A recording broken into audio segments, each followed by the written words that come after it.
দাঁড়িয়ে জুতা পরার ব্যাপারে হাদিসে নাকি নিষেধ আছে, কথাটা কতটুকু সঠিক দয়া করে জানাবেন। জুতা পরার ব্যাপারে নবী করিম সাল্লাল্লাহু আলাইহি সাল্লামের বেশ কয়েকটা টুকরো টুকরো নসিহা পাই বা উপদেশ পাই আমরা। এর মধ্যে থেকে একটি হলো যে এক পায়ে জুতা পরে আরেক পা খালি রেখে হাঁটা নিষেধ রয়েছে হাদিসে।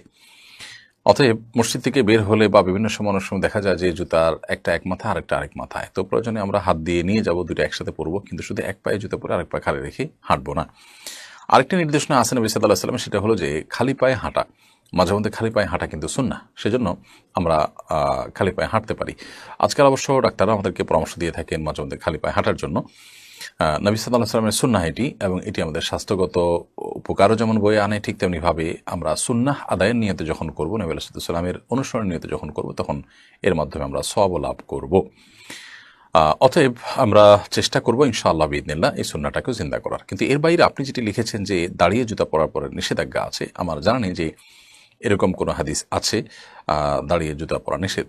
আমরা দাঁড়িয়েই সাধারণত জুতা পরি, এবং নবী করিম সাল্লাল্লাহু আলাইহি ওয়াসাল্লাম জুতা পরার জন্য বসেছেন, বসে বসে জুতা পরতেন, এরকম কোনো কথা আমার জানা নেই। অতএব জুতা পরার ব্যাপারে আমরা দুটি সুন্নাহ পেলাম। আরেকটি গুরুত্বপূর্ণ সুন্নাহ হলো যে কোনো ক্ষেত্রে আল্লাহ তাআলা ডানকে পছন্দ করেন। ইন্নাল্লাহা ইউহিব্বুত তায়াম্মুন ফি কুল্লি শাই হাত্তা তানাওয়ালা ওয়া তারাজ্জুল।